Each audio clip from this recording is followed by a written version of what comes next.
आम्भमानଙ୍କର पिता ईश्वर और प्रभु जीशु ख्रीष्टଙ୍କ ଠାରୁ अनुग्रह और शांति तुम समस्तଙ୍କ प्रति वर्ती रहू आमीन। आसंतु आज 2024 सालर शेष रविवार सकाशे जयलुम पंजिकार निर्धारित उपदेश पाठ आम माने ध्यान सकाशे शुणा जा लेखा जाए साधु माथ्यू द्वारा लिखित सुसमाचार तार 2 अध्याय माथ्यू 2 पर्व 13 पदरु 18 पद पर्यंत। Gospel according to Saint Matthew chapter 2 verse 13 to 18। Matthew 2 पर्व 13 पदरु 18 पद देखंतु एठारे एही परि लेखा जाए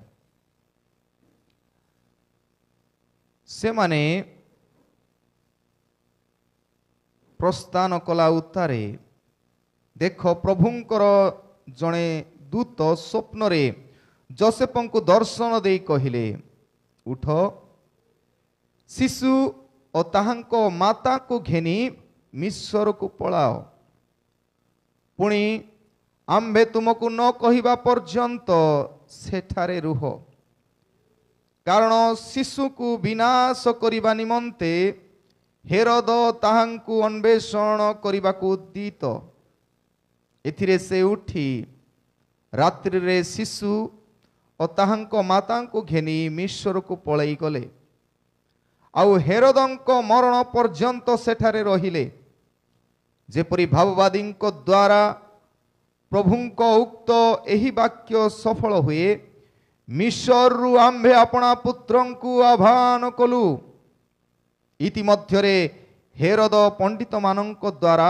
आपना को प्रवंचित हेबा देखि क्रोधान्ध होई गले आउ सेमानंक निकट को सूक्ष्म रूपे जो समय बुझी थिले तदनुसारे 2 वर्ष और सेथिरु न्यून वयस्क जेते बालक बेथलीहिम पुणी सेथिर समस्त सीमा मध्यरे थिले लोक पठाई सही समस्त को बोध कराइले सेतेबेले जिरिमिय भाववादी द्वारा उक्त एही वाक्य सफल हैला रामारे स्वर शुणा गला रोदन और अतिशय विलाप राहेल अपना संतान मानक निमंते रोदन करुथिले आउ सेमाने नाहांती बोली से सांत्वनार कथा मानिबाकू इच्छा करू नथिला ए जाय प्रभु ए वाक्य बुझिया पाए हम समस्त को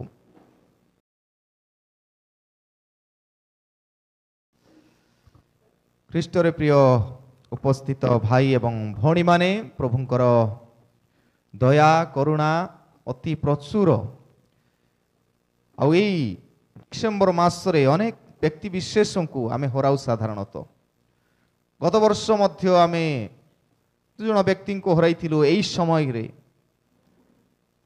मंडली मध्य गुरुत्वपूर्ण स्थान नहीं मिस्टर ग्रेगर रथंकर कथा आउ भाई आश्चर्यंकर कथा हम हराई आ गत वर्ष मध्य आमर गहन रे भाई मार्टिन विश्वास को हराइछु और से पूरे अनेक को आम हराइछु आ मंडलीर मार्कुस भत्रा को मध्य हराइछु ते प्रिय माने आमे बंचिबार सुनिश्चितता किछि नाही किंतु प्रभु केते कृपामय दयामय से अनुग्रह करी आम मानक जीवन रे वर्षर शेष आड़ को आनी छंती आ क्लाइमैक्स आड़ को आनी छंती परिसमाप्ति आड़ को जेपरी से आम ठारे नुआ वर्ष रे नूतन आरंभ करि पारिबे एबे आसु आमे प्रभु को धन्यवाद देबा तांकरी अनुग्रह दया सकाशु वाक्य निमंते आमे प्रार्थना करिबा आसंतो प्रार्थना करिबा। प्रभु तुम्हें वाक्य रूप ईश्वर बापा तुम्हें वाक्य माध्यम रे ही कथा कही थाओ के जाने आमे तुमर वाक्य को जदि शुणु ना हूँ तेबे तुमर स्वर आमे आम जीवन मध्य अनुभव करि न पारू प्रभु जो माने वाक्य आमे शुणु आ तदनुसार परिचालित हो से माने फल फलिबा ख्रिस्टियान सदृश्य अनुग्रह कर ये वाक्यर मर्म बुझिया पाए तुमर पवित्र आत्मा को चालन आम समस्त को दियो जेपरी ये वाक्य आम अंतर रे कार्य करिवो ଯୀଶୁଙ୍କ ନାମରେ ମାଗୁଅଛୁ, ଆମେନ୍। ପ୍ରିୟମାନେ, ଆଜିର ଶାସ୍ତ୍ରାଂଶ ମାଥ୍ୟୁ ତାର 2ୟ ଅଧ୍ୟାୟ 13 ପଦରୁ 18 ପଦ ଦେଇ ଆମେ ଶିକ୍ଷା କରିବା। A mad king after the entry of Messiah. A mad king after the entry of Messiah. ଆଗମନ ପରେ ଏକ ପାଗଳ ରାଜା, ଗୋଟେ ପାଗଳ ରାଜା ଆସେ ମସିହଙ୍କର ଆଗମନ ପରେ। ଯୀଶୁଙ୍କର ଆଗମନ ପରେ ଜଣେ ପାଗଳ ରାଜାକୁ ଆମେ ଦେଖୁଛୁ। ଆଉ এই ପାଗଳ ରାଜା ସମସ୍ତଙ୍କ ଠାରେ ଆଦୃତ ହୁଅନ୍ତି। ଅନେକ ସମୟରେ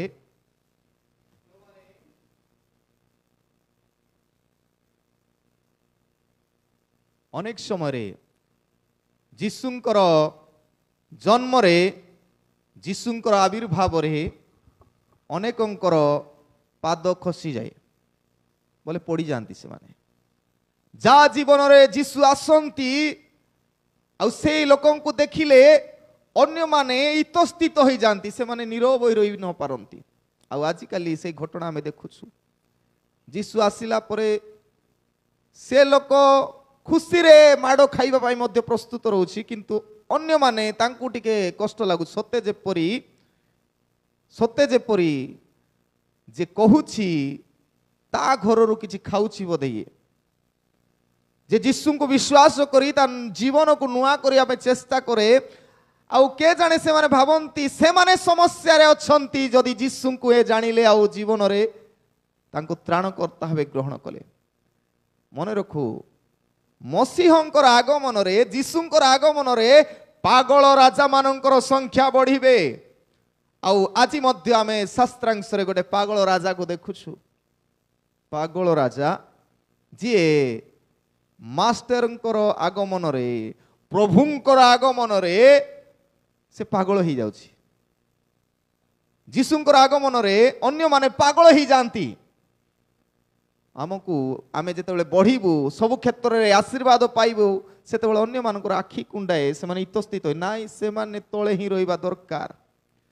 ପ୍ରିୟମାନେ, ଯେତେବେଳେ ନୂଆରେ ଲେପ୍ରେସି ଆରମ୍ଭ ହେଲା, ଯେଉଁମାନେ କି କୁଷ୍ଠରୋଗ, ଆଉ କୁଷ୍ଠରୋଗୀ ମାନେ ସାଧାରଣତଃ ସେ ସମୟରେ, ଯୀଶୁଙ୍କର ସମୟରେ ମଧ୍ୟ ସେମାନେ ଭିକ୍ଷା ମାଗି ଖାଉଥିଲେ।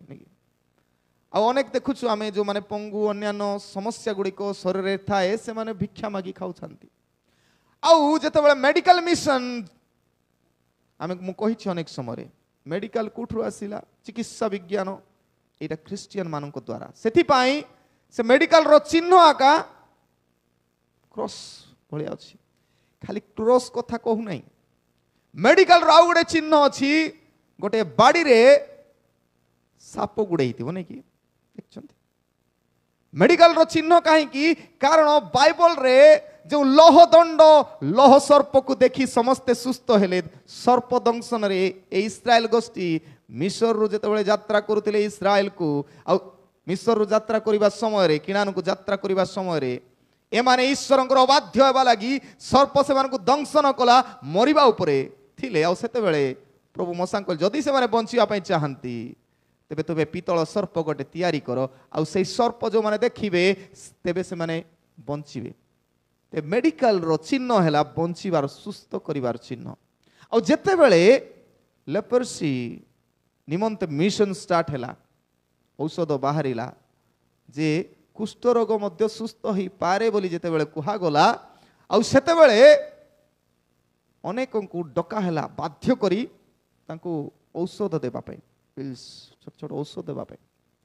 ଆଉ ଅନେକ ଲୋକ ଆସୁଥିଲେ, ବାଧ୍ୟ କରାଉଥିଲା ସୁସ୍ଥତା ପାଆନ୍ତୁ ବୋଲି, ପାଟିରେ ପକା ହଉଥିଲା, କାରଣ ସେତେବେଳେ ଔଷଧ ଖାଇବା ପାଇଁ ସେମାନଙ୍କୁ ଇଚ୍ଛା ନଥିଲା। ପାଟିରେ ପକା ହଉଥିଲା। ସେମାନେ କ'ଣ କରୁଥିଲେ? ଔଷଧ ଖାଉଥିଲେ, ଗିଳୁ ନଥିଲେ, ଆଉ ବାହାରେ ଯାଇକି ଥୁମ୍ପି ଦେଉଥିଲେ। ମାନେ ସୁସ୍ଥ କରିବା ପାଇଁ ଚେଷ୍ଟା କରାହଉଥିଲା, କିନ୍ତୁ ଏମାନେ ସୁସ୍ଥ ହେବା ପାଇଁ ଚାହୁଁନଥିଲେ। ସେମିତି ଅନେକ ସମୟରେ ଆମେ ଦେଖିଛୁ। ଛୋଟ ଥିଲାବେଳେ ଆପଣମାନେ ନିଶ୍ଚିତ ଭାବରେ ସମସ୍ତଙ୍କର ବାମ ଡେଣାରେ ଗୋଟେ ଚିହ୍ନ ହେଇଛି। କି ଚିହ୍ନ ସେଇଟା?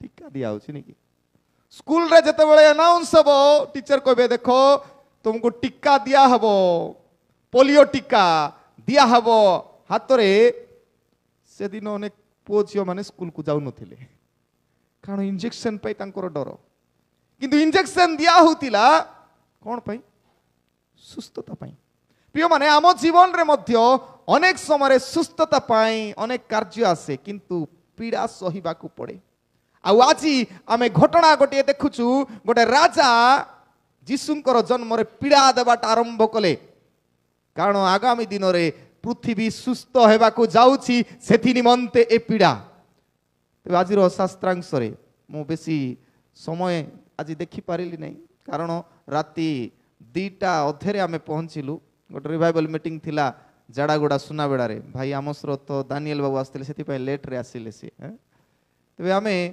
राति 2टा अधेरे आसीछु आउ आज आमे कहि पारु एई जो राजांकर कथा नहीं आमे चिंता करिबा ई शास्त्र दे 3टी विषय प्रथम कथा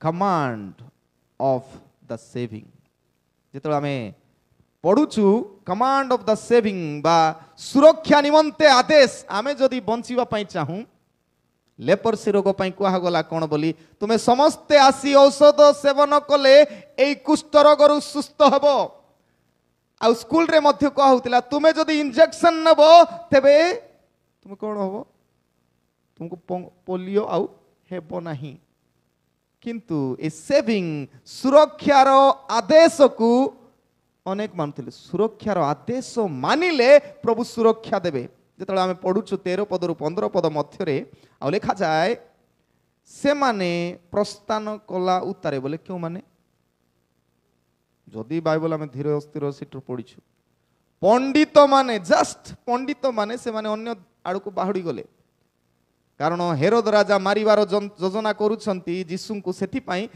प्रभुंकर दूत तांको दर्शन दे अलगा आड़े पठेई देले आ से माने एई पंडित माने प्रस्थान कला उतारे देखो प्रभुंकर जणे दूत स्वप्न रे जोसेफं को दर्शन देई कहिले जोसेफ कोठी थिले जोसेफ बेथलीम रे थिले बेथलीम थिबा बेले जोसेफं को प्रभु स्वप्न माध्यम रे दर्शन दे कहले उठ शिशु और ताहांको माता को घेनी मिश्र को पलाओ पुणी आंबे तुमको न कहिबा पर्यंत सेठारे रुह कारण शिशु को विनाश करिबा निमंते हेरोद ताहांको अन्वेषण करिबा को उद्दीत प्रिय माने एठी आमे देखुछु जने राजांकर एंट्री होछि आउ जने राजांकर इतस्थितता जीशु जन्म हैला परे वर्तमान 2 वर्ष पाखा पाखी हिछि आ ए 2 वर्ष हैला परे गोटे बड़ राजा बोले हेरोद राजा तार बयस केते थिबो मोर देन 50-60 ए 2 वर्षर जिहुदी मानकर राजा बोली पंडित माने जेते बेले कहिले आकु कोन समस्या हैला सते भाबुतिला मु अनंत काल पर्यंत राज्य करिवि बोधे ताकु इतस्थित तार भावना कौन थिला जेतले पंडित माने आसी कहिले जे 2 पदरे माथ्यू 2 पर्व 2 पद जिहुदी मानकर राजा जो राजा जन्म ग्रहण करि अछंती से केउठारे जिहुदी मानकर राजा हेरोद होउछंती जिहुदी जातिर राजा आउ ए पंडित माने बाहर देशरु आसी कहउछंती कोन बोली जे जिहुदी मानकर राजा जन्म होइछ से केउठारे निश्चित भाव गोटे राजा को पचरा हम तार राज्य को आसिकी कौन बोली जे जिहुदी मानक राजा किए बोले ताको रिसा लागिबो कि नहीं निश्चय ताको इतस्थित लागी गला अरे मोर अजाणतरे आउ कुठी गोटे राजा अछंती आउ शासन करूछंती भय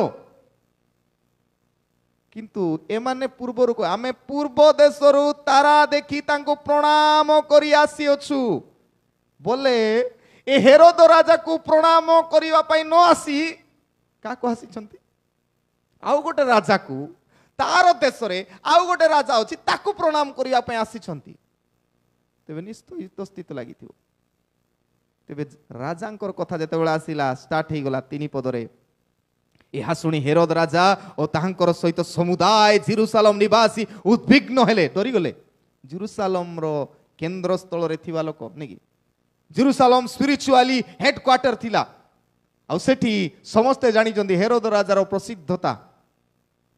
ତେବେ ହେରୋଦ ରାଜା ଥାଉ ଥାଉ ଜେରୁସାଲେମରେ, ଏଇଟା କ୍ୟାପିଟାଲରେ ଥାଉ ଥାଉ କାଉ ଗୋଟେ କୋଉଠି ରାଜା ଜନ୍ମ ହେଲେ। ତାପରେ କ'ଣ ହେଇଛି, ସବୁ ଡରି ଯାଉଛନ୍ତି। ଆଉ ଗୋଟେ ରାଜା, ଏବେ ହେରୋଦ ଇତସ୍ଥିତ ଅଛନ୍ତି, ତାଙ୍କର ସୈନ୍ୟ ସାମନ୍ତ ସବୁ ଇତସ୍ଥିତ ଅଛନ୍ତି। ଆଉ ସେଇ ସମୟରେ ପୁଣି ସେ ଲୋକମାନଙ୍କର ସମସ୍ତ ପ୍ରଧାନ ଯାଜକ ଓ ଶାସ୍ତ୍ରୀ ମାନଙ୍କୁ ଏକତ୍ର କରି ଖ୍ରୀଷ୍ଟ କେଉଁଠାରେ ଜନ୍ମଗ୍ରହଣ କରିବେ ତାହା ସେମାନଙ୍କ ଠାରୁ ବୁଝିବାକୁ ଚେଷ୍ଟା କଲେ। ମସିହ କୋଉଠି ଜନ୍ମ ହେବେ ବୁଝିବା ପାଇଁ ଚେଷ୍ଟା କରୁଛନ୍ତି। ମୁଁ କାଲି କହୁଥିଲି ସେ ମିଟିଂରେ କ'ଣ ବୋଲି, ଏମାନେ ଦେଖନ୍ତୁ ପୂର୍ବ ଦେଶରୁ ପଣ୍ଡିତ ମାନେ ଆସି ସେ ରାଜାଙ୍କର ଖୋଜୁଛନ୍ତି, କିନ୍ତୁ ଏମାନେ ଘରେ ଥାଇ ଖୋଜି ପାରୁନାହାନ୍ତି, ଜାଣିପାରୁନାହାନ୍ତି। ପ୍ରିୟମାନେ, ଏଇ ସମୟରେ ଯେତେବେଳେ ସେ ଆସନ୍ତି, ପ୍ରଭୁ ଗୋଟେ ଦର୍ଶନ ଦିଅନ୍ତି। ଯୋସେଫ କୁହନ୍ତି ଏଠୁ ବାହାରି ପଡ଼, ସେଭିଂ ମସିହାଙ୍କର ସେଭିଂରେ ସୁରକ୍ଷାରେ ଅନେକ ଆମେ କହିପାରୁ ମାଟାୟର ହେଲେ। ପ୍ରଥମ ସାକ୍ଷ୍ୟ ମୋର କେଉଁମାନେ ହେଇଛନ୍ତି, ଏଠି ଆମେ ଯେତେବେଳେ ପଢୁଛୁ ପ୍ରଥମ ସାକ୍ଷ୍ୟ ମୋର ବେଥଲିହମର 16 ପଦ। ଇତିମଧ୍ୟରେ ହେରୋଦ ପଣ୍ଡିତ ମାନଙ୍କ ଦ୍ୱାରା ଆପଣଙ୍କ ପ୍ରବଞ୍ଚିତ ଦେଖି କ୍ରୋଧାନ୍ଧ ହୋଇଗଲେ, ଆଉ ସେମାନଙ୍କ ନିକଟକୁ ସୂକ୍ଷ୍ମ ରୂପେ ଯେଉଁ ସମୟ ବୁଝିଥିଲେ ତଦନୁସାରେ 2 ବର୍ଷ ଓ ସେଥିରୁ ନ୍ୟୁନ ବୟସ୍କ ଯେତେ ବାଳକ ବେଥଲିହିମ୍ ପୁଣି ସେଥିର ସମସ୍ତ ସୀମା ମଧ୍ୟରେ ଥିଲେ ଲୋକ ପଠାଇ ସେ ସମସ୍ତଙ୍କୁ ବଧ କରାଇଲେ। ବୋଲେ କେମିତିକା ନିଷ୍ଠୁର ବ୍ୟକ୍ତି। ଆଉ ଏ ନିଷ୍ଠୁର ବ୍ୟକ୍ତି ସେ ମାରୁଛି ସତ, କିନ୍ତୁ ଆମେ ମନେ ରଖୁ ପ୍ରଭୁ ପୂର୍ବରୁ ଯୋଜନା ଦେଲେ ଯୀଶୁଙ୍କର ଆବିର୍ଭାବ ଯେତେବେଳେ ହେବ ମାର୍ଟାୟରଡମ୍ ବଢିବ, ଲୋକଙ୍କୁ ସାକ୍ଷ୍ୟମର କରାହବ, ତାଙ୍କୁ ହତ୍ୟା କରାହବ। ଇଟ୍ସ ଏ ଚ୍ୟାଲେଞ୍ଜ ନିକି, ଏଟା ପ୍ରଥମ ଯୁକ୍ତି ଯେ ଆଗରୁ କୁହା ହେଇଛି। ଆଉ ଆମେ କହୁ ପ୍ରଥମ ସାକ୍ଷ୍ୟ ମୋର କେସ୍ତିପା, ନାଇଁ, ପ୍ରଥମ ସାକ୍ଷ୍ୟ ମୋର ନିରୀହ ଶିଶୁମାନେ କଥା କହି ଜାଣନ୍ତି ନାହିଁ, ଏପରି ନିରୀହ ଲୋକମାନଙ୍କୁ ହତ୍ୟା କରାଯାଉଛି। କାରଣ ମସିହଙ୍କର ସୁରକ୍ଷାରେ, ମସିହଙ୍କର ନାମ ସୁରକ୍ଷାରେ, ମସିହଙ୍କର ମର୍ଯ୍ୟାଦା ସୁରକ୍ଷାରେ ଅନେକଙ୍କୁ ହତ ହେବାକୁ ପଡ଼ିବ। ଆଉ ଏଇ ସାକ୍ଷ୍ୟ ଆମେ ଦେଖୁଛୁ। ଆଉ ଯୋସେଫଙ୍କୁ ପ୍ରଭୁ କହିଲେ କ'ଣ ବୋଲି, ମିଶରକୁ ପଳାଅ, ମିଶରକୁ ଯାଅ। ଆଉ ରାଜା ଚିନ୍ତା କରିଛି ସବୁ ଶିଶୁମାନଙ୍କୁ ମାରିବା ପାଇଁ। ଆଉ ସେଠାରେ ତୁମେ ଲେଖା ଅଛି 14 ପଦ, ଏଥିରେ ସେ ଉଠି ରାତ୍ରିରେ ଶିଶୁ ଓ ତାଙ୍କ ମାତାଙ୍କୁ ଘେନି ମିଶରକୁ ପଳାଇ ଗଲେ। ଆଉ ହେରୋଦଙ୍କର ମରଣ ପର୍ଯ୍ୟନ୍ତ ସେଠାରେ ରହିଲେ, ଯେପରି ଭାବବାଦୀଙ୍କ ଦ୍ୱାରା ପ୍ରଭୁଙ୍କର ଉକ୍ତ ଏହି ବାକ୍ୟ ସଫଳ ହୁଏ। ଲାଷ୍ଟ ପର୍ଯ୍ୟନ୍ତ ରହିଲେ। ତେବେ ଏଇଟା ଗୋଟେ ଚେତନା ଦେଉଛନ୍ତି, ମିଶର ଦେଶରେ ଯେପରି ଲୋକ ବନ୍ଦୀ ଥିଲେ, ଯୀଶୁ ମଧ୍ୟ ସେଠି କିଛି ସମୟ କାଟିଛନ୍ତି। ଆମେ କହି ନପାରୁ ଯୀଶୁ ଏ ଅନୁଭୂତି ପାଇଛନ୍ତି କି ଇସ୍ରାଏଲର ଯେଉଁ 430 ବର୍ଷର କଷ୍ଟ ପ୍ରଭୁ ପାଇଛନ୍ତି, ଏ ଯାତ୍ରା ମଧ୍ୟ କରିଛନ୍ତି, ବାବିଲୋନକୁ ଯେପରି ନିର୍ବାସିତ ହୋଇଥିଲେ, ସେ ସବୁ ଅନୁଭୂତି ପାଇବା ପାଇଁ ଆଉ ଅନ୍ୟମାନଙ୍କୁ ଜଣାଇବା ପାଇଁ ଯେ ଆମର ପ୍ରଭୁ ଆମ ଜୀବନର ସବୁ ପରିସ୍ଥିତିକୁ ଅନୁଭବ କରିଛନ୍ତି, ସେଇଠି ଜଣାଇବା ପାଇଁ। ଆଉ ସୁରକ୍ଷା ପାଇବା ପାଇଁ ହେଲେ ପରିସ୍ଥିତି ଦେଇକି ଯିବାକୁ ପଡ଼ିବ। ପ୍ରିୟମାନେ, ଆମ ପାଇଁ ଅନେକ ପ୍ରକାର ପ୍ରତିବନ୍ଧକ, ଅନେକ ପ୍ରକାର ଚ୍ୟାଲେଞ୍ଜେସ୍ ଅଛି ବର୍ତ୍ତମାନ ପୃଥିବୀରେ, କିନ୍ତୁ ଏସବୁ ପରିସ୍ଥିତିରେ ହିଁ ଆମେ ସୁରକ୍ଷିତ ରହିପାରିବୁ। ପ୍ରଥମ କଥା କହିଲି, କମାଣ୍ଡ ଅଫ୍ ସେଭିଂ। ପ୍ରଭୁ ଆମମାନଙ୍କୁ ଆଦେଶ ଦିଅନ୍ତି ସୁରକ୍ଷା ନିମନ୍ତେ। ମସିହଙ୍କର ସୁରକ୍ଷା, ଆମର ସୁରକ୍ଷା ନାହିଁ, ମସିହଙ୍କର ସୁରକ୍ଷା। ଆମେ ମଲା ପରେ ତାଙ୍କ ପାଖକୁ ଯିବୁ। ତେବେ ଦ୍ୱିତୀୟ ବିଷୟ, କ୍ରାଏ ଇନ୍ ଦ ସ୍କ୍ରିପଚର। ପ୍ରଥମ ଶାସ୍ତ୍ରାଂଶ ବାଇବଲରେ ଯଦି ଆମେ ପାଉଛୁ, ଯୋଉଠି ସାନ ସାନ ପିଲାମାନେ କାନ୍ଦନ୍ତି, ଇନୋସେଣ୍ଟ କିଛି ଜାଣିନାହାନ୍ତି, ଯୀଶୁଙ୍କର ବିଷୟରେ ମଧ୍ୟ କିଛି ଜାଣିନାହାନ୍ତି, ଅଜଣା। ଆଉ ବାଇବଲ ପୂର୍ବରୁ ଅଲରେଡି କୁହାହେଇଛି ମସିହଙ୍କର ଆଗମନ ସମୟରେ ସାନ ସାନ ଶିଶୁମାନଙ୍କୁ ହତ୍ୟା କରାହେବ। ଆଉ କୋଉଠି ଲେଖା ଅଛି ଯଦି ଆମେ ପଢିବୁ 16 ପଦରୁ ଲେଖା ଅଛି କ'ଣ ବୋଲି, ସେଠି ବଧ କରାହବ। ତାପରେ 17 ପଦରେ ମଧ୍ୟ ଲେଖା ଅଛି, ଜିରିମିୟ ତାର 31 ଅଧ୍ୟାୟ 15 ପଦରେ ଲେଖା ଅଛି, ରାମାରେ ସ୍ୱର ଶୁଣାଗଲା, ପୁଣି ରୋଦନ ଅତିଶୟ ବିଳାପ। ବୋଲେ ଆଗରୁ ପ୍ରଭୁଙ୍କର ଉପସ୍ଥିତିରେ, ମସିହଙ୍କର ଉପସ୍ଥିତିରେ କ'ଣ କ'ଣ ହେବ ସବୁ ଲେଖା ହେଇଥିଲା। ଏପରିକି ଶିଶୁମାନଙ୍କୁ ହତ୍ୟା କରାହବ, ନିରୀହ ଶିଶୁମାନଙ୍କୁ ମଧ୍ୟ, ଆଉ ସେ କଥା ମଧ୍ୟ ଲେଖା ହେଇଥିଲା କ୍ରାଏ ଇନ୍ ଦ ସ୍କ୍ରିପ୍ଚର। ବଡ଼ ବିରାଟ ଭାବନ୍ତୁ ଯେତେ ସବୁ ମା ବାପା ଜଷ୍ଟ କିଛି ସମୟ ପୂର୍ବରୁ ଜନ୍ମ ଦେଇଥିବା ଠାରୁ 2 ବର୍ଷ ପର୍ଯ୍ୟନ୍ତ ସବୁ ଶିଶୁମାନଙ୍କୁ ହତ୍ୟା କରାଯାଇଥିବ, ସେ ପରିବେଶ କିପରି ଥିବ? ପ୍ରିୟମାନେ, ମସିହଙ୍କୁ ଆମ ଜୀବନରେ ଯେତେବେଳେ ଆଣୁଛୁ ଅନ୍ୟମାନଙ୍କୁ କଷ୍ଟ ଲାଗିପାରେ, ସେମାନେ ଆପଣଙ୍କୁ ପ୍ରାଣରେ ମାରିପାରନ୍ତି, ଆପଣଙ୍କର ପରିବାରକୁ ନଷ୍ଟ କରିପାରନ୍ତି, ଆପଣଙ୍କର ଆନନ୍ଦକୁ ନଷ୍ଟ କରିପାରନ୍ତି, ବଟ୍ ଡୋଣ୍ଟ କେୟାର, ଆମେ କିଛି ଇତସ୍ତିତ ହେବା ନାହିଁ। ଏଇଟା ପ୍ରଭୁଙ୍କର ଲିଖିତ ବାକ୍ୟ, ବାଇବଲରେ ଲେଖା ହେଇଥିଲା। ଏପରି ଘଟିବ ହଠାତ୍ ହେଇ ନାହିଁ। ଏ ଶିଶୁମାନଙ୍କୁ ହତ୍ୟା କରିବା କଥା ହେରୋଦ ରାଜା, ପାଗଳ ରାଜା ଏଇଟା ହଠାତ୍ କରିନାହାନ୍ତି, ସେ ଜାଣି ଜାଣି କରିଛନ୍ତି, କାରଣ ଶାସ୍ତ୍ର ପୂରଣ ହେବାର ଅଛି। ଅଜାଣତରେ ଭାବୁଛନ୍ତି ସେ, କିନ୍ତୁ ପ୍ରକୃତରେ ପ୍ରଭୁ ତାଙ୍କର ଅନ୍ତରରେ କାର୍ଯ୍ୟ କରନ୍ତୁ, କାରଣ ବାକ୍ୟ ସଫଳ ହେବାର ଅଛି। ତେବେ ମୁଁ କହୁଥିଲି এই ঘটনাକୁ নিজ গাঁরে থাই সেমানে যীশুଙ୍କୁ জানি পারু নাহান্তি যীশু কোঠি জন্ম হেলে, কিন্তু পূর্ব দেশর পণ্ডিত ভারতর পুଣି জনে গলা, ইরাকରୁ জনে গলে, পার্সিয়াରୁ জনে গলে, 3 জন যাই 2 ବର୍ଷ লাগিলা তাଙ୍କୁ সাক্ষাৎ করিয়া পাই, আউ এ ঘরে থাই ভেটি পারু নাহি, কারণ সেমানে বাক্যକୁ ধ্যান করু নাহান্তি।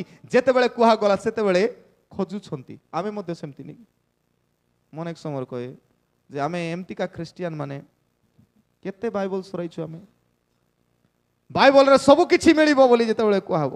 ছোট পিলামানଙ୍କୁ যেতেবেলে পচারা যায় পিলামানে বাইবল পড়ছ কি নাই, যেতটা বাইবল দেলে সুন্দর সুন্দরটা ধরিকি আমি ঘরে নেবু নাকি, এবে মধ্যে সুন্দর বাইবল দেলে ঘরে নেবু, মাত্র ভাল করে রাখতিবু থাকরে। গোটে ছুয়া পাখাপাখি 11 to 10 years, ଆଉ ସିଏ ହଷ୍ଟେଲକୁ ତାକୁ ପଠାଗଲା, ତେ ବାପା ମା ପଠେଇଲେ, ଆଉ ତାକୁ ଗୋଟେ ଛୋଟ ନୂତନ ନିୟମ ଦେଲେ। ଆଉ ବାପା କହିଲେ ତାକୁ, ବାପା ତୁ ଯେବେ ବାଇବଲ ପଢ଼ିବୁ ହଷ୍ଟେଲରେ ତତେ ଆମ ଘରେ ଖାଇଲା ଭଳିଆ ଘରର ଯେମିତି ସୁନ୍ଦର ଆୟୋଜନ କରାଯିବ ସେମିତି ଖାଦ୍ୟ ଦିଆହବ ନାହିଁ ହଷ୍ଟେଲରେ, କିନ୍ତୁ ତୁ ପ୍ରାର୍ଥନା କରେ ପ୍ରଭୁ ତତେ ସବୁ ଯୋଗାଇବେ ହେଲା, ଯାହା ହଷ୍ଟେଲରେ ଅଭାବ ଥିବ କିନ୍ତୁ ପ୍ରଭୁ ତତେ ଯୋଗାଇବେ, কিন্তু তু প্রার্থনা করবু, বাইবল পড়বু ସବୁଦିନ, ସବୁଦିନ প্রভু ততে যোগাইবে, ସବୁବେଳେ যোগাইবে। তাকে নূতন নিয়ম গোটে দেলে, বাইবল দেলে, বলতো বাইবল দেলে, সে ধরিকি গলা 5 ବର୍ଷର ପିଲା। ফার্স্ট দিন বাইবলକୁ ରଖିଦେଲା, ତାକୁ ବିଜି ସେଡ୍ୟୁଲ କରାଇଗଲା, ପାଠ ପଢ଼ିବାରେ ବହି ସବୁ ଏମିତି ଚାଲିଲା ଚାଲିଲା ଚାଲିଲା। ମାସେ ଗଲା, 2 ମାସ ଗଲା, 3 ମାସ ଗଲା, ତାକୁ ଭଲ ଲାଗୁନି, ଆଉ ସେ ହଷ୍ଟେଲ ରହିବା ପାଇଁ ତାକୁ ଇଚ୍ଛା ଲାଗୁନାହିଁ। ଆଉ ସେଥିପାଇଁ ସେ ফোন করাইলা বাপাঙ্কু, বাপা তুমি কইছিল, মা তুমি কইছিল মতে প্রার্থনা কলে মিলব বলি, যে মুই তো প্রার্থনা করুছি। বাপা মা কইলে বাইবল পড়ছু কি, না বাইবল পড়ু নাই সিনা, কোন করছি প্রার্থনা করুছি। মু তো কইলি বাইবল পড়বু, প্রার্থনা করবু, ততে তেবে ততে প্রভু সবু অভাব যোগাইবে, যাহা তোর দরকার। এটি কুরকুরে খাউতিলু, কুরকুরে মিলব, কিন্তু প্রার্থনা করিবু আউ বাইবল পড়িবু। নাই মুই এতে প্রার্থনা আগে কলি আউ পাউ নাই, আউ বাইবল পড়লে আর কিসটা পাইবি, এতে প্রার্থনা করছি। আজি গোটে কাম করে, গাধা পিধা হে সকালে আউ বাইবল পড়ে, বাইবল পড়ি প্রার্থনা কর, প্রভু যোগাইবে। না ফার্স্টরে প্রার্থনা কর, তারপরে বাইবল পড়, প্রভু যোগাইবে। হউ ঠিক ଅଛି, তোমার কথা অনুসারে মু করিবি। প্রার্থনা কলা ছোট পিলা, তারপরে বাইবল ফার্স্ট পেজ কাটলা, 10 ଟଙ୍କା গড়ুছি। সেকেন্ড পেজ কাটলা, ଆଉ ଗୋଟେ 10 ଟଙ୍କା ଅଛି। থার্ড পেজ কাটলা, ଆଉ ଗୋଟେ 10 ଟଙ୍କା ଅଛି। প্রিয় মানে আমি অনেক সমୟରେ প্রভু দিয়ন্তি, কিন্তু আমি গোটাইବାକୁ জানুনু, কারণ আমি বিশ্বস্ত নাই। বাপা মা কো প্রতিশ্রুতি দউଛୁ সত কথা, মাত্র প্রকৃতরে পুଅ ଝିଅ তদ অনুসারে গঠিত হতে। প্রভু যোগাইবে, যদি বাপা কইছন্তি, ঈশ্বর নিজে কইছন্তি যোগাইবে, কিন্তু আমার বিশ্বাস নাই, ଆଉ তদ অনুসারে কাম করুনু। স্ক্রিপচর, বাইবল, ধর্মশাস্ত্র আম সবকু যোগাই। ସେଥିପାଇଁ ଯେତେ ସମସ୍ୟା ହେଲେ ମଧ୍ୟ ଯଦି ଆମେ ପ୍ରାର୍ଥନା କରୁ, ପ୍ରାର୍ଥନା କରିବା ଲୋକ ଆଉ ବାଇବଲ ଧ୍ୟାନ କରିବା, ଗୀତ ଗାଇବା ଲୋକ, ସେମାନଙ୍କୁ ପଚାରନ୍ତୁ, ସବୁବେଳେ ଖୁସିରେ ଏକା ଥିବେ।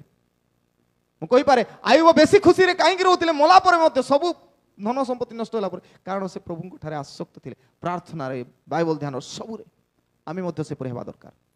ପ୍ରିୟମାନେ, ବାଇବଲ ଅନୁସାରେ ସବୁ ହେଉଛି। ବାଇବଲ ପଢ଼ିଥିଲେ ଏକା ଆମେ ଧୈର୍ଯ୍ୟ ପାଇ ହେବ, ଯେ ନାହିଁ ଆମେ ଯୀଶୁଙ୍କୁ ବିଶ୍ୱାସ କଲେ ଏପରି ତାଡ଼ନା ଆସିବ, पढ़ी नथिबा सांगे सांगे से माने टिके ताड़ नाइले जीसु को छाड़ी देबे से माने बाइबल जानी नाहंती आमे केंती बाइबल पढ़िछु आमे रिवाइवल मीटिंग रे आ दरकार पड़ले चर्च रे आनबा क्रिश्चियन माने आउ जदि को प्रचारक आजिकल प्रचारक हिसाब रे केमती कहबे जानिछंती कि सीधा कहबे अमक पदरे लेखा होछि एंती समक पदरे लेखा होछि बोले सांगे सांगे एपटे उल्टाइबू केने गला मोर बाइबल अछि कि नै हां खाली उल्टाई उल्टाई से पढ़ी सरी गले मध्ये हमकु ध्यान नथिबो बोले काढी पारिबु नै आमे एंती बाइबल आउ जदि भल लागिला ए एमती वाक्य मोर बाइबल नथिला एबे से प्रचारक कहला पय आसला टिके पेन टिके ते चर चर चर चर गार ठाणबु नै कि ये केड़े बड़ वाक्य कोटे मिलाइली केबेले कोई भी कुटी सेथि पय मु कहे भल लागबो नै आमे लाइन मारबा क्रिश्चियन लाइन बोले पेन रे लाइन मारबू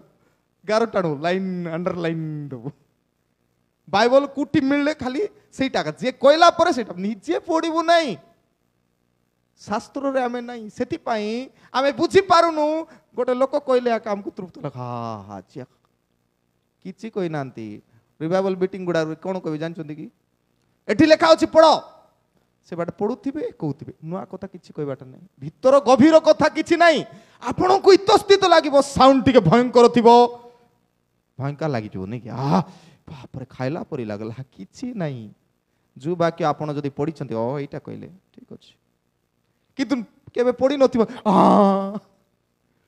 आम जीवन रे से परी वाक्य विहीन क्राय आमे क्रंदन करूचु वाक्य नथाई सेति पय आमे इतस्थित होई जाऊ ते मु द्वितीय कथा कहली इति मध्य रे हेरोद पंडित मानक द्वारा प्रवंचित देखि क्रोधान्ध होई गले कारण से बाइबल पढु नथिले बाइबल परे पढ़ले जते बेले पंडित माने आसले सेते बेले पढिबाटा आरंभ कले केटकुट लेखाइछि भाबंतु राजा हेई करी बाइबल पढबा कथा कि नहीं आमे टिके पद पद भी बेसी आइले दायित्व बेसी बढ़ी गले ओ बाइबल को छुईबु नहीं मु बेसी बिजी एमती बिजी ए जेमती राजा हेरोद राजा जिहुदी मानंकर राजा प्रभुंकर लोक मानंकर राजा किंतु से कहउछंती पंडित मान को डाक कोटी लेखा आइछि मु जानि नहीं जिहुदी हेई प्रभुंकर लोक हेई एमती कथा कहउछंती आउ सेति पाई से माने क्रोधान्ध हुंती रागंती जो माने बाइबल ध्यान करंती नहीं प्रार्थना रागिबा सुनिश्चित कारण से माने प्रभु ठारे नाहंती आउ सेमानंक निकट को सूक्ष्म रूपे जो समय बुझीतिले तदनुसार 2 वर्ष और सेथिरु न्यूनतम जो जेते बालक बेथलीम सेतिर पुणी सेथिर समस्त सीमा मध्य लोक पठाई समस्त को बत एटा बाइबल न पढ़िथिबा लोक मानक आका असुविधा भाबंतु जो माने आपण मान को ताड़ना करूछंती से माने बाइबल पढ़ी नांती आई रियली प्रेज गिडियंस आपण चैती रे गले ना नहीं स्टॉल नंबर 15A चैती रे स्टॉल नंबर 15A रे गिडियंस बुक स्टॉल गोट करिसंती फ्री बाइबल डिस्ट्रीब्यूशन आमे का को क्रिश्चियन करूनु अलगा पुस्तक बड़ी तुमे पढ़ो जानो जीसु किए जानो न जानी करी को नहीं जीसु काकु माडगोल लगाइबा पाई नहीं कार समस्या करिया पाई नहीं समस्त को शांति देबा पाई आ समस्त को प्रेम देबा पाई आसीतिले तुमे जानो तांको विषय रे जानिबा असुविधा की सब बाइबल को साइड पुड़े दियो अरे तुमे पढ़ले सिना भितरे जानबो कोन अछि तुमे मूर्ख माने से विषय रे जानि न पढ़ो तापर पुड़ाओ तबे देखिबा रीड इट तापर पढ़ाओ किछ असुविधा नहीं न पढ़ी की ता विषय न जानी एते ज्ञानर कथा अछि न जानी एटा केमतिका लोक टंका सरकार देवे जेमति कि 5,000 टंका लगा काकु दिया होछि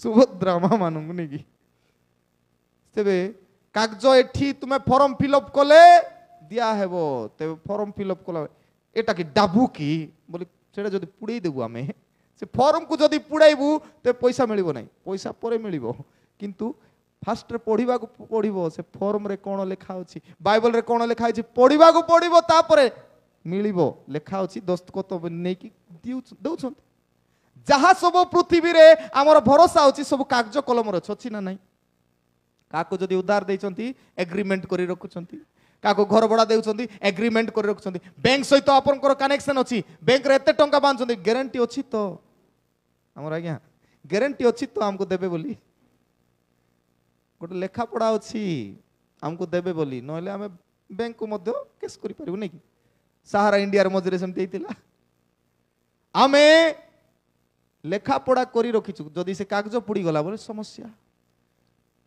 तेबे से कागज को साइती रखिबा जो धर्मशास्त्र प्रभु देइचंती इट्स एन एग्रीमेंट इटा गोटे आम पाई चुक्ति आ से चुक्ति को आम सब पढ़ुथिबार अछि तेबे आमानकर संपर्क ठीक रहिबो आ शास्त्र सीधा सड़क कुआईला जीशुंकर आगमन समय अनेक शिशु हत्या करा जिवे क्रंदन आसीबो जिरिमियो तार जिरिमियो पुस्तक रे निजे से कहंती कौन बोली जे सेठारे से दिन जीशुंकर आगमन परे परे गोटे एमितिका घटना घटिबो जिरिमियो 31:15 रे समस्त कांदिबे शिशु मानक हत्या करा जिवो कांदिबे सब third thing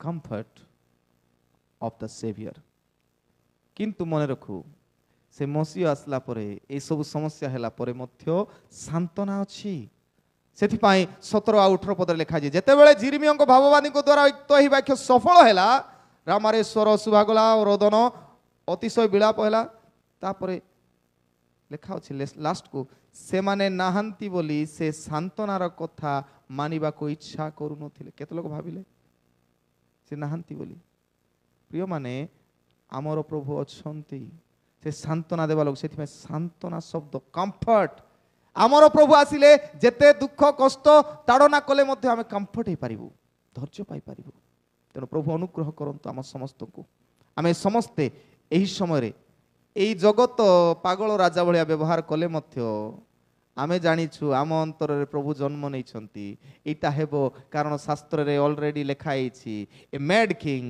after the entry of मसीहा मसीहंकर आगमन परे एक पागल राजा सब पागल होंती जीसु आम जीवन रे आसिले अन्य माने पागल ही जानती कारण आमर भल विषय से मानको भल लागी न पारे तेणु प्रभु अनुग्रह करंतु आमे जे कोनोसी परिस्थिति रे सुद्धा आमर प्रभुंकु मसीहंकु सर्वदा आमानकर जीवनर ऊर्ध्वर रखी जीवन अतिबाहित करिया प्रभु हेबा पई हम प्रत्येकंको बाहुल रूपे आशीर्वाद करंतु आमेन कल्याण वाक्य ग्रहण करिबा